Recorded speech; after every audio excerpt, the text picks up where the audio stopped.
Good morning बच्चों। आज 12वीं के अर्थशास्त्र में देखेंगे समष्टि अर्थशास्त्र एक परिचय। पहले हम पढ़ चुके हैं व्यष्टि अर्थशास्त्र के बारे में। ये है समष्टि अर्थशास्त्र। व्यष्टि अर्थशास्त्र अर्थशास्त्र के छोटे छोटे इकाइयों का अध्ययन किया जाता है। जस्ट इसका उल्टा है समष्टि अर्थशास्त्र। समष्टि अर्थशास्त्र विस्तृत है, बड़े बड़े, जैसे इसमें राष्ट्रीय आय का अध्ययन किया जाता है, रोजगार का अध्ययन किया जाता है। इसमें मांग पूर्ति के जो ये मांग पूर्ति का संतुलन है वो राष्ट्रीय आय के हिसाब से अध्ययन किया जाता है। इसमें हम संपूर्ण अर्थव्यवस्था के बारे में अध्ययन करते हैं। समष्टि व्यष्टि में तो छोटे छोटे इकाइयों का अध्ययन करते हैं और समष्टि अर्थशास्त्र में संपूर्ण इकाइयों का अध्ययन किया जाता है। अर्थशास्त्र के जितने भी इसमें हम समाज के बारे में, समाज के तो संपूर्ण समाज के बारे में अध्ययन करें। हम इसमें किसी क्षेत्र के बारे में अध्ययन करते हैं, किसी उद्योग के बारे में अध्ययन करते हैं। सब व्यष्टि अर्थशास्त्र में तो इसमें संपूर्ण उद्योग, इसमें हम किसी व्यक्ति के आय के बारे में जानकारी लेंगे व्यष्टि अर्थशास्त्र में। तो समष्टि अर्थशास्त्र में संपूर्ण जो भारत में जितने भी जनता है, संपूर्ण जनता के आय, राष्ट्र के आय, इनका अध्ययन किया जाता है। तो सरल भाषा में हम व्यष्टि अर्थशास्त्र में एक इकाई का अध्ययन करते हैं, तो समष्टि अर्थशास्त्र में संपूर्ण इकाई का अध्ययन करते हैं। संपूर्ण अर्थशास्त्र का अध्ययन करते हैं, संपूर्ण इकाई का अध्ययन करते हैं, संपूर्ण क्षेत्र का अध्ययन करते हैं, संपूर्ण रोजगार का अध्ययन करते हैं, संपूर्ण मूल्य निर्धारण करते हैं। ये समष्टि अर्थशास्त्र में होता है। तो उसी का देखेंगे समष्टि अर्थशास्त्र का क्षेत्र। तो इसके क्षेत्र में कौन कौन आते हैं, क्या क्या आते हैं। राष्ट्रीय आय का सिद्धांत। राष्ट्रीय आय हम समष्टि अर्थशास्त्र में राष्ट्रीय आय का अध्ययन किया जाता है। राष्ट्रीय आय मतलब हमारे देश में आय जो है, प्रति व्यक्ति आय से राष्ट्रीय आय तय होता है। प्रति व्यक्ति आय का अध्ययन करेंगे तभी हम राष्ट्रीय आय का अध्ययन कर सकते हैं। तो प्रति व्यक्ति आय का नहीं, पूरे संपूर्ण देश में संपूर्ण देश का आय कितना है उसका अध्ययन किया जाता है। आय के साधन क्या क्या है उनका अध्ययन किया जाता है। कहाँ कहाँ से आता है, कहाँ जाता है, जो आय व्यय का लेखा जोखा है, ये संपूर्णता का अध्ययन समष्टि अर्थशास्त्र में किया जाता है। दूसरा देखते हैं रोजगार का सिद्धांत। रोजगार का सिद्धांत भी मांग पूर्ति के संतुलन पर आधारित होता है। रोजगार मांग पूर्ति, लोगों के मांग के अनुसार ही रोजगार मिलता है। जैसे मांग बढ़ेगा, किसी भी वस्तु को बनाने के लिए हम तय करेंगे, क्योंकि जिस वस्तु का मांग बढ़ता है उसको बनाने के लिए सोचते हैं, बनाने के लिए उद्योग खोलने के लिए सोचते हैं। उद्योग खोलेंगे तभी लोगों को वहां पर रोजगार मिलेगा। कोई भी कार्य अगर हम स्टार्ट करते हैं तभी लोग उसमें काम करने के लिए तत्पर होंगे और काम करने के लिए जाएंगे, तभी लोगों को रोजगार मिलेगा। उसके लिए क्रय शक्ति भी जरूरी है। लोग किसी सामान को खरीदेंगे तभी उसको बनाएंगे, अन्यथा वो नहीं बनेगा। तो ये रोजगार का सिद्धांत भी उसी से जुड़ा हुआ है। रोजगार का अध्ययन किया जाता है। संपूर्ण व्यक्ति हमारे देश में कितने रोजगार हैं, कितने बेरोजगार हैं, अर्ध बेरोजगार हैं, इन सारी चीजों का यहाँ पर अध्ययन किया जाता है। मुद्रा का सिद्धांत।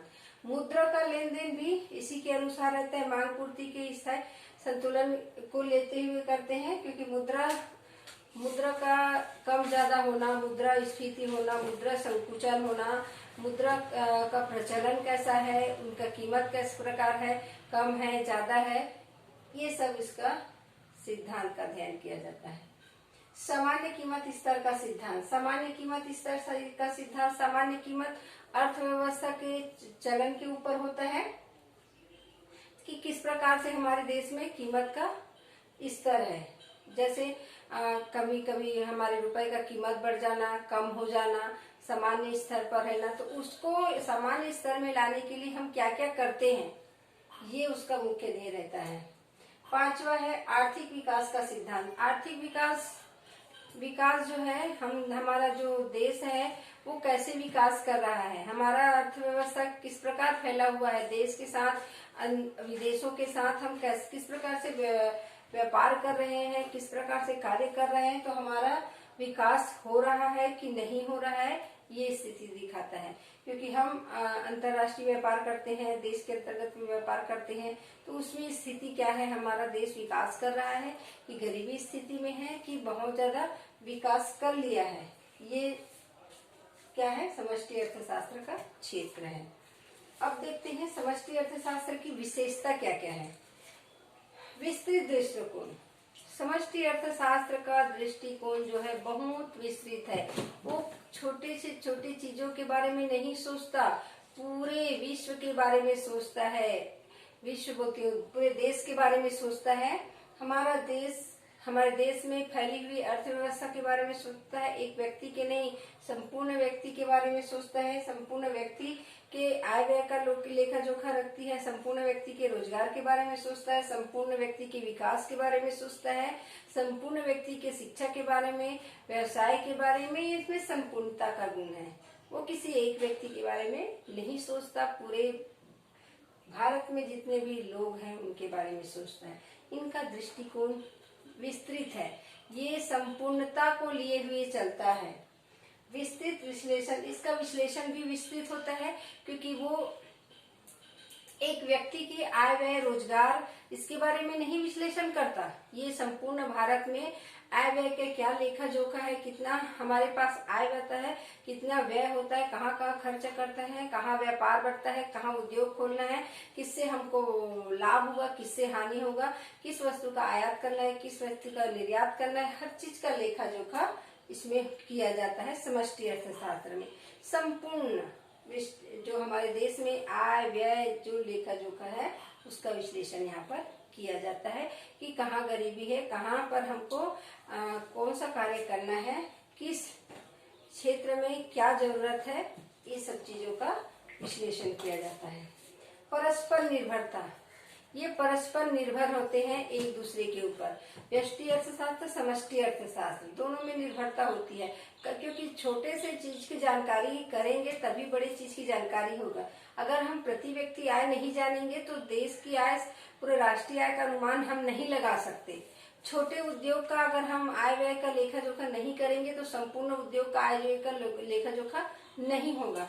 तो दोनों अपने आप में पूर्ण है क्योंकि हम जब तक किसी व्यक्ति के बारे में नहीं जानेंगे, देश के बारे में हम उसको नहीं जान सकते, नहीं बता सकते।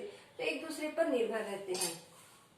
सामूहिक हितों पर जोर, इसमें एक व्यक्ति पर नहीं, पूरे समाज पर, समाज के हितों के बारे में देखा जाता है। पूरे देश में कौन सी चीजों का कहाँ पर उपयोग करना है, कौन सा उद्योग कहाँ खोलना है, कहाँ पर हमको बांध बनाना है, कहाँ नहर निकालना है, कहाँ पर हमको पानी की व्यवस्था करना है, किस क्षेत्र में सूखा पड़ता है, पूरे देश का मुआयना करेंगे। तो उसके बाद किसी एक के बारे में नहीं सोचते हैं, पूरे सामूहिक हित पर जोर दिया जाता है कि कहाँ पर हमको ये सब कार्य करना है।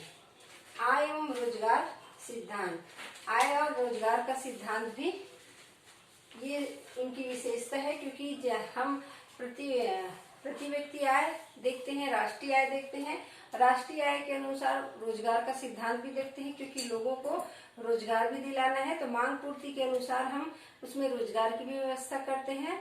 जैसे जैसे आय बढ़ेगा, रोजगार बढ़ेगा तो लोगों का आय बढ़ेगा। तो एक दूसरे से संपर्क में रहते हैं कि जैसे जैसे लोगों का आय बढ़ता है और उसके आय के अनुसार में हमको उसको रोजगार दिलाना है। अगर देश में गरीबी है, बेरोजगारी है तो प्रति व्यक्ति आय भी कोई बढ़ोतरी नहीं होगी। लोगों को रोजगार मिलेगा, रोजगार मिलने से पैसा कमाएगा, पैसा कमाने से उसकी आय शक्ति बढ़ेगी, क्रय शक्ति बढ़ेगी, क्रय करेगा। तो जब वो क्रय करता है तभी वो किसी वस्तु को क्रय करेगा, तभी वो उत्पादक जो है उस वस्तु को उत्पादन करेगा। सब एक दूसरे से जुड़े हुए रहते हैं क्योंकि चक्र के समान ये चलते रहता है। चक्र के, ये समष्टि अर्थशास्त्र है या अर्थशास्त्र जो है एक चक्र के समान चलता रहता है, वो एक दूसरे से जुड़े रहते हैं सब। क्योंकि जब तक लोगों के पास पैसा नहीं आएगा, पैसा कहाँ से आएगा, जब वो काम करेगा, काम करेगा पैसा आएगा, पैसा आएगा तो क्रय करेगा, सामान खरीदेगा, सामान की मांग करेगा, सामान खरीदेगा, जब उसका आय बढ़ेगा तो भी वो सामान खरीदेगा, सामान की मांग करेगा, सामान की मांग होगा, आय बढ़ेगा, तभी लोग जो है उस वस्तु को बनाना चालू करेंगे, उस वस्तु का उत्पादन करेंगे। उत्पादन करेंगे तो उत्पादन से भी व्यय बढ़ता है। तो उत्पादन बढ़ेगा, और उत्पादन बढ़ेगा तो लोगों को रोजगार मिलेगा। तो ये चक्र के समान चलते रहता है।